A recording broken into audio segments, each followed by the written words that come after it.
Welcome to the Multiply Your Success podcast, where each week we help growth-minded entrepreneurs and franchise leaders take the next step in their expansion journey.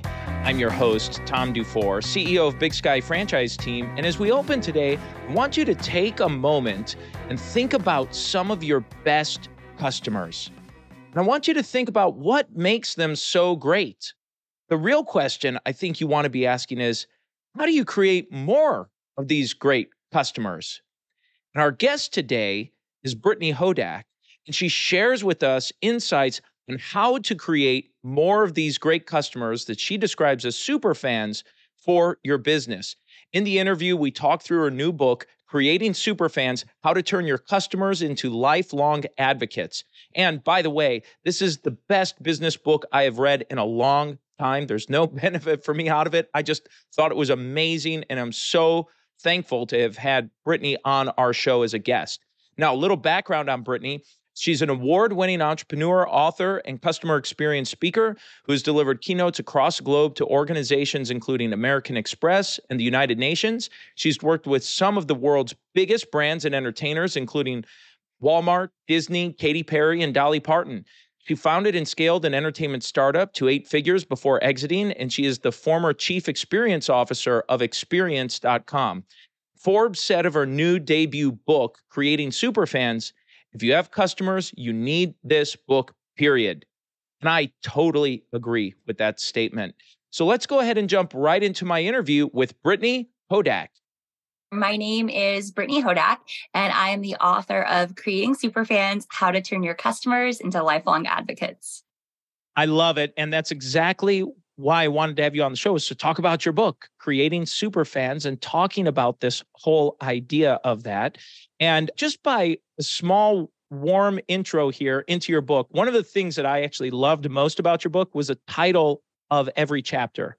And they all seem to be some of my favorite songs, probably a lot of people who tune in, but I saw one after another after another. So I am wondering, or would love to know, what led you to do that? Was there a purpose behind that? Well, thank you. One of the themes throughout the book is you can make anything feel different than what people expect with intentionality, with attention to detail, and by thinking about how you want people to feel. And so throughout the entire process of writing the book, I just kept asking myself, how can I make this feel different than other business books? How can I, walk the walk? And so because I come from the music industry and because I use a lot of pop culture and entertainment examples, I thought it might be really fun to try to make every chapter a song title. And then there were just so many more song titles that I had that I wanted to use. So at some point during the editing process, between like the second and fifth draft, I came to the decision that I would make every single major heading throughout the book a song title too, not just the major chapters. And that meant instead of having like 20 songs, I got to have like 100 songs or something. I think it's 108 or 109 that are in the entire book. But yes, I wanted to sort of showcase that you can take a different approach to absolutely anything and make it something that your customers come away with, not just feeling how you want them to feel, but remembering that experience. It's interesting how you said that, and you reference this throughout your book, but it's something that stood out to me right away. And I always remember that. The song title, it's just like, oh, Brittany's book, it's the one with the song titles all throughout. So it worked, and I appreciate that. Let's talk about how you define super in your book as this acronym, and you expand on it in great detail throughout it. But for our listeners who are tuning in, walk through that a little bit for us. Yeah. So kind of the Cliff's Notes is this idea that the biggest threat to your business is something that may not even be on your radar, and that's apathy. It's not people who don't know about your business. It's people who don't care about your business because they don't have a reason to. You haven't given them anything to sort of cement yourself in their mind as a better alternative to all of your competition, current and future. So I talk about this idea of creating superfans, which are really just customers who create more customers. They're those loyal, enthusiastic advocates who have a great experience and want to come back and tell their friends. And the framework that I present in the book is something that is designed to be very simple to remember, simple to teach your team, simple to have shared language around. And it is, as you alluded to, this acronym of SUPER. super. And super is kind of like a series of nesting dolls. Each one builds on the one before it. And you really have to start with that first one. So the S in super is start with your story. That's getting clarity on your uniqueness, your superpower, what it is that you're, making the world a better place by existing. U is understand your customer story. I talk all about the need to really truly understand what transformation your customer is hoping to undergo and how you fit into that. The P stands for personalized. I like to say that Superfans are created at the intersection of your story and every customer story. So once you get to know the two of those and the first two pillars, you bring them together using the power of personalization. E stands for exceed expectations. That's where I really get into that intentional experience design and talk about some of the things like my choices to use song titles in the book or color throughout the book. And then finally, the R in super stands for repeat. And that's because, as Elizabeth Arden said, repetition makes reputation and reputation makes customers. Customer experience is one of those day in, day out obsessions that you have to have. It's not like a do it one time and check the box or set it and forget it. So that R represents repetition and the word repeat. Well, thank you for the quick summary on that. And just from a high level, why are superfans important? If I'm a business leader tuning into this, why does this even matter to me or my company? Look, someone might say, well, business is going along pretty well. I'm doing okay right now. How might you respond back to that? Well, creating superfans is the very best way to future-proof your business, because even if your business is going well today, something could change tomorrow and totally upend your business model. So superfans are loyal customers who aren't as price sensitive, who are more forgiving when things go wrong, and are more likely to drive new customers to you. Many businesses today are still competing as if we're living in a commodity market. They want to win by being the fastest or the cheapest or the closest to where their prospects live. And that will only get you so far, because those customers who choose you based on commodity reasons will be gone when somebody else all of a sudden is cheaper or faster or closer. So you've got to transform your thinking. You've got to go from a commodity provider to a category of one, because people are no longer just buying products or services. It's all about the experience that those products and services are wrapped in. At one point in your book, you talk about that you cannot buy superfans. You can only create them. Explain a little bit more on that, if you wouldn't mind. Oftentimes people think like, oh, if I just have the right loyalty offer, or if I just have, the right promotion running, that's going to make somebody love me. No, that might make someone try you, but the things that are going to make them loyal to you are showing them that you care about their business, that they're not just another customer, not just another order number, that you actually know their name, that you actually know their order, that you actually care whether or not they bring their kids in on family night, on Tuesday night or Saturday night or whatever it is. So taking the time to show your customer that they matter to you just as much as you matter to them. Really interesting. One of my favorite lines in the book is when you said, treat every customer like they are an influencer. And that line really stood out. I had stars, and it made me think of it differently when you start thinking about just your, quote, average customer or client that might be coming through.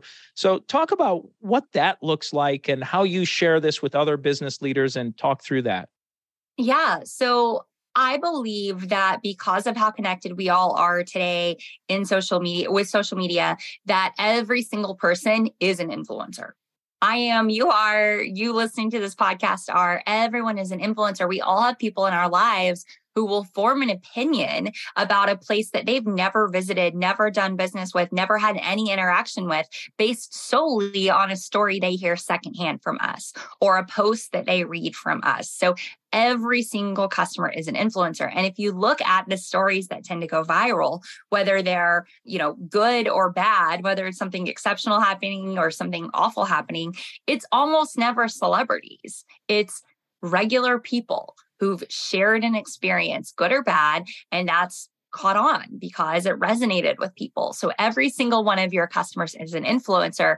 And the other thing that's so important to remember is that every single employee is in the experience department, because those employees are the ones on the front lines, very often creating those experiences that the customers then go and talk about.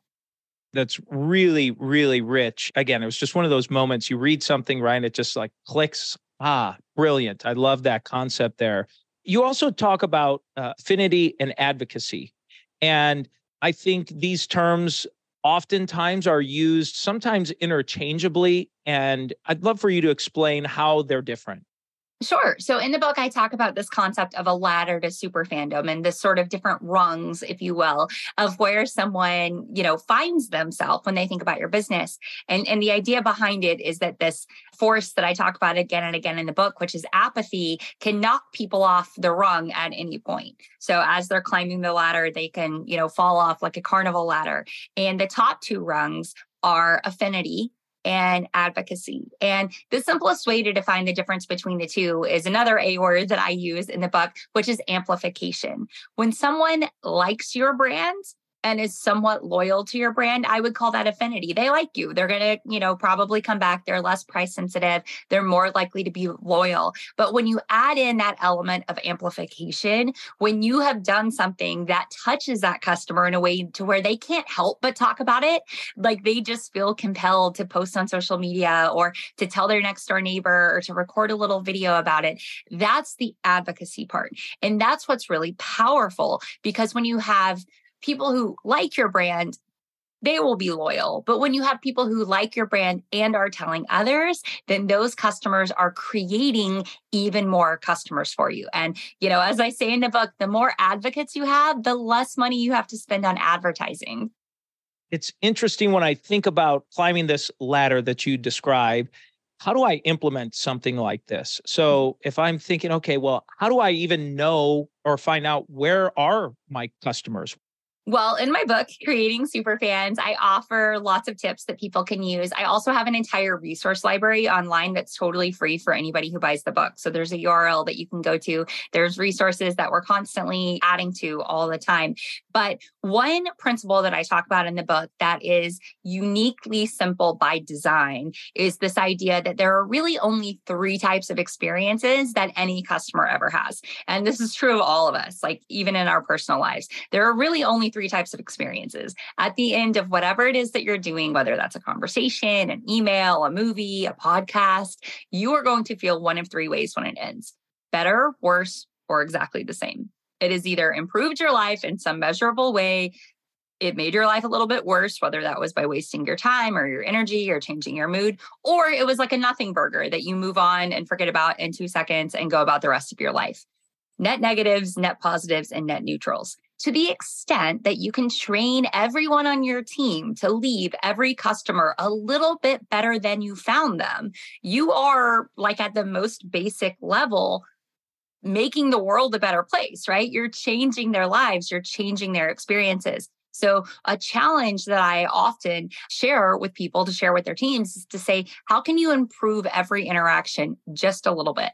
How can you exceed their expectations just a bit? Whether that's with a kind word, whether that's with, a free cookie, whether that's with a smile and a comment. There are things that you can do to take an otherwise ordinary, forgettable interaction and elevate it just a bit to leave that person better than you found them. And the energetic payoff of that and the cumulative payoff of that is really, really profound. But it's something that you've got to have everyone moving in the right direction. It's like a herd of elephants, right? Like there can be seismic impact, but only if you've got everyone sort of on the same page, going in the same direction, embracing the same philosophy.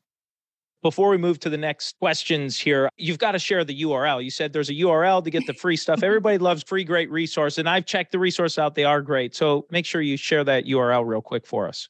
The resources are really only going to make sense if you have the book. So if you want the book, you can get it everywhere books are sold. It's available on Amazon and everywhere else online. But you can also go to brittanyhodak.com/free gift and download the first 4 chapters for free. And then at least some of the resources in the resource library will make more sense if you've got the first few chapters of the book.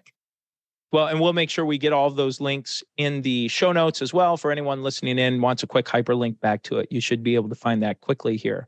Well, Brittany, this is a great time in the show for us to make a transition where we ask every guest the same 4 questions before they go. And the first question we ask is, have you had a miss or two in your journey and something you learned from it? Yeah, I've had a lot of misses. One of the misses that I actually write about in my book, I went on Shark Tank about 8 years ago for a business that I was running at the time, got offers from 4 of the 5 sharks, continued to have success with that business until I exited it. But when I was on Shark Tank, I had an idea for another business, a nonprofit, and I launched it and I spent a lot of time and a lot of money trying to make it work. And it just ultimately didn't work. So the business or charity was called Per Diems Against Poverty. And the idea was that so many people who are paid contractual per diems, either because they're professional athletes or they're business executives, or like me, they were filming a TV show and they were given this per diem because it was a union broadcast. So many people who are given these per diems for food don't actually need that money to eat. So I thought, how cool would it be if there were a charity that reallocated those per diems to people who actually were suffering from hunger or food insecurity in those same communities. So I launched a 501c3. I incorporated it. My cousin and I partnered with Feeding America. We partnered with several professional athletes and, movie stars. And what we came to realize was that we didn't understand the problem quite as well as we thought we did. And a lot of the professional athletes in particular, who we thought like, oh, these are people making millions of dollars a year. Of course, they'll be thrilled to donate these per diems. Many of them had suffered from food insecurity as children. And they were like, I'm going to keep every single penny I make because at any point I could tear my ACL and this could be over.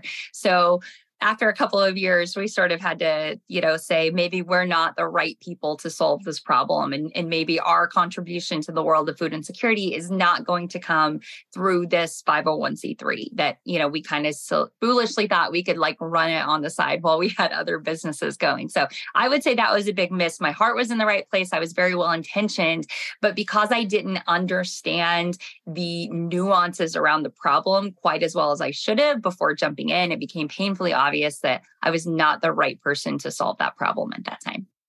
Wow. Thank you for sharing that. That's a great story.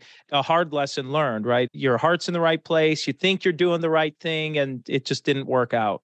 Well, let's talk about a make. Let's look on the other side. You've had a lot of makes throughout your career. I'd love for you to talk about some of those. One of the biggest makes was this book. I wasn't sure if it was going to be a big success. I kind of got to the point where I had to make a decision of did I want to go with a traditional publisher and give away some of the freedoms that I would have on the creative side that I felt so strongly about, or did I want to continue to go down the route that I had initially wanted to go on, which was a hybrid publisher, meaning I had more creative control, but then I would still have traditional bookstore distribution and people could get the book at airports and Barnes and Nobles and things like that. And so I sort of came to this fork in the road, and it became obvious that if I was going to do it myself, I was going to have to invest 6 figures to make this hardcover book, print it in color, do all of the things that I wanted to do, versus if I went with a traditional publisher and made a few, concessions of how that it would end up looking, I would be making a large sum of money on the front end. And it was one of those things where I was like, okay, am I ready to take out a second mortgage on my house to bet on myself? And ultimately, after talking to my husband and, explaining to him why some of these creative decisions were so important, that yes, it does matter if the book is 6 by 8 inches instead of 6 by 9 inches, because then it feels different in your hand. It looks different. It's a different reading experience.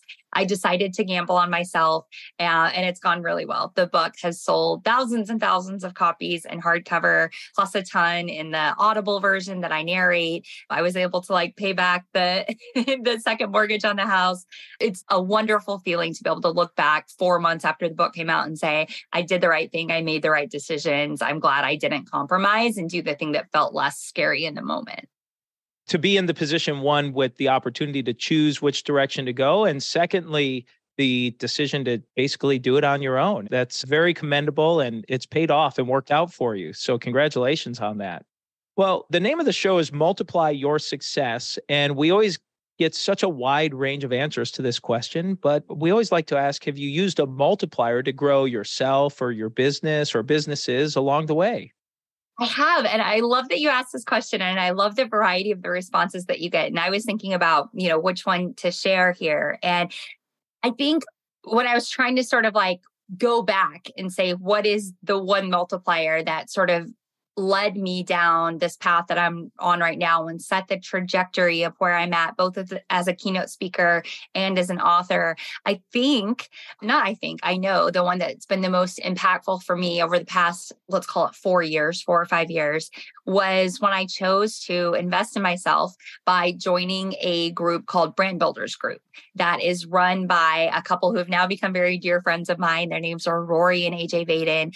And they launched this company called Brand Builders Group that's all about helping people amplify their own message, like lean into your uniqueness and, build and monetize a personal brand. Because if you think about it, a personal brand is important for every single leader to have.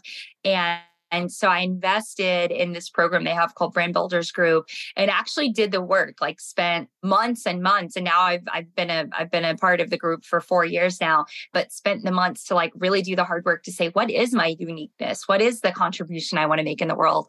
What are the problems that I care most about solving? And when I started looking at things through that lens, it really helped me think, okay, everything that I'm building, even though it's about me, it's not about me. It's about the world. It's about how can I be a vessel for this message to improve other people's lives and other people's journeys, and not thinking like, oh my gosh, it's so self-serving to like post a picture of myself on Instagram. You're always welcome to list more than one multiplier, by the way. So if you had another one you felt like sharing, you'd welcome for you to add it in. The other one that I was going to talk about, I think there's a way to like have the benefit of this without doing the thing. But funny enough, I think it was like having kids. And that's something that I am so much more productive now in any given period of time because I have to be. Like, I know that like the baby's waking up from his nap or my older son's getting home from school, and the stuff that I used to like really think about and say like, well, I'm just going to take another day, or like, I'm going to just mull this over, or I would like put off writing something or making a decision. Now it's like, do it, move on. And I think that my husband would agree. It's like, once you have kids, you sort of become more productive because you have to. And I don't know if there's something in your brain that actually like shifts or works in a different way. But I have found for me, I am like, I feel like I was always very productive, but like hour for hour, pound for pound, nothing can match the productivity of me now with a 2-year-old and a 5-year-old, because like the stakes are that high. Like I know I have to get it done by whatever time, or it's just like not going to get done. So there's probably a way to like trick your brain into having that productivity without like having to actually bring humans into the world. But for me, like a real multiplier has been like, it's got to get done, because when you have those like little humans who are counting on you, and like, they don't care how many emails are in your inbox. They don't care how much that proposal you're trying to get out is worth. They're like, it's 6:30. Somebody better give me dinner. I totally agree. We've got 3 kids in our house, and you have to be productive in the time that you have. And that's a great, great multiplier. Well, Brittany, the final question we ask every guest before they go is, what does success mean to you? Well, I love this question. And, I think my answer is probably along the same vein of what I've heard others say on the show. And success to me really means the freedom to choose how you spend your time. And as much as those kids can be multipliers, man, they are sometimes sucks too. And sometimes that is great, and sometimes it's like not so great. But to me, success is being able to have enough control over your time and your finances to be able to say no to an opportunity in order to say yes to something with your family. Brittany, before we go, is there anything you were maybe hoping to share or get across that you haven't had a chance to yet? One thing that I think I mentioned in passing, but that has also been a multiplier for me as part of the Brand Builders Group program that I was talking about, is to really be able to clearly articulate the problem that you solve. Not like when somebody says like, oh, what's your business? And you say like, oh, I own 5 dry cleaners, or, I have, 6 sandwich restaurants. Like, what is the problem that you're solving? Because when you can tell people clearly the problem that you solve, it changes the paradigm. It changes the conversation. It makes them curious. It leads to them asking questions. And once you define that, you're going to do a better job of hiring people to work in your business. You're going to do a better job of making decisions based on that sort of North Star of that problem solving ability, or the clarity that comes with that. So I just want to encourage everybody to ask yourself, what problem do I solve? And if you don't know the answer, reflect on it, because it really is a game changer or a multiplier once you figure it out and lean into communicating that to everyone around you. Well, Brittany, what is the best way for someone to get in touch with you or learn more if they're wanting to get some more information? You can find me at BrittanyHodak.com. Brittany, thank you so much for being a guest and for giving us such a great interview. And let's go ahead and jump into today's 3 key takeaways. So takeaway number 1 is when Brittany mentioned that the biggest threat to your business is apathy, or essentially people who don't care about your business. And to me, that was a wake-up call. Could have cold water getting dumped on your head, that it's just folks who don't care. They have no preference one way or another. Takeaway number 2 is when she shared her acronym SUPER and how implementing this Superfans program helps future-proof your business. And that SUPER acronym was S, means start with your story, your uniqueness and superpower. U is to understand your customer's story. P is to personalize. E is to exceed expectations. And R is to repeat and create repetition. Takeaway number 3 is when she said at the very tail end of the interview, she said, you need to be able to clearly articulate the problem that you solve. And if you're not clear on it, or even if you think you're clear on it, I think it'd be a worthwhile exercise just to ask yourself, what problem do I solve in my business? And see what comes out of that conversation with yourself or maybe with your leadership team. And now it's time for today's win-win. So today's win-win is when Brittany talked about every single customer and every single employee is an influencer, every single one of them. And she described that each customer, each employee is going to have one of 3 experience outcomes when they interact and engage with your company and your brand. Those are pretty straightforward. The customer or employee is either going to feel better, feel worse, or about the same about your company whenever they interact with you. I just thought that's a great takeaway. So as you're thinking about creating those experiences for your customers, for your employees, how are you helping create positive, better, great experience for them? Certainly implementing Brittany's Superfans program makes a lot of sense to help ensure that. So I just thought that was a great takeaway, and that's going to be a win for you. It's going to be a win for your customer, a win for your employees. It's going to be a win all the way around. And so that's the episode today, folks. Please make sure you subscribe to the podcast and give us a review. And remember, if you or anyone you know might be ready to franchise their business or take their franchise company to the next level, please connect with us at bigskyfranchiseteam.com. Thanks for tuning in, and we look forward to having you back next week.